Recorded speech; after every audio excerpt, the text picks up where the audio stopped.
14th of September 1944, day 45 of the Warsaw Uprising. Soviet troops are finally on the eastern side of Warsaw's riverbank in the Praga district.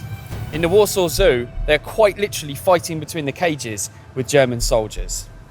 Panic starts to grip the German high command and troops here, and they start to accelerate their mass theft of valuables from Warsaw City. So Soviet troops have arrived. They are the allies of Poland's allies. They're fighting against a common enemy. So you'd assume that they would be here to help. Wrong. The supplies that the Russians are dropping are often dropped without parachutes, unlike the Allied bombers' supplies. And they fly in from 1,000 feet and quite literally explode on the ground, meaning all the food and equipment inside is destroyed. But at least Stalin can say that he is trying to send supplies in. When the Russian frontline troops arrive in Praga, the locals, who are understandably delighted to finally have seen the Germans off after so many years of oppression and tyranny, celebrate with those troops.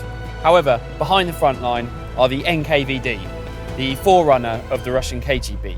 And in a pattern that would be repeated across Poland, they start to look for Home Army soldiers, and when they find them, they arrest them. They arrest the officers, and then they press gang the Home Army soldiers, privates, corporals, etc., into the Red Army. In Cherniakov, the Radosław group comes under constant heavy bombardment from artillery and air attacks.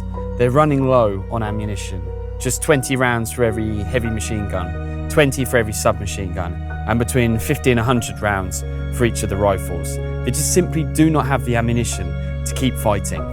To Stalin, the Polish Home Army weren't soldiers, as had been recognised by the British and the Americans, and even by now the Germans. And he continues to use the term partisan or terrorist when he's talking about the Polish Home Army to Churchill and Roosevelt. And his military intelligence and NKVD officers knew exactly what to tell Stalin when they sent reports back to him. They were telling him that the Home Army were actually cooperating with the Germans, not fighting against them.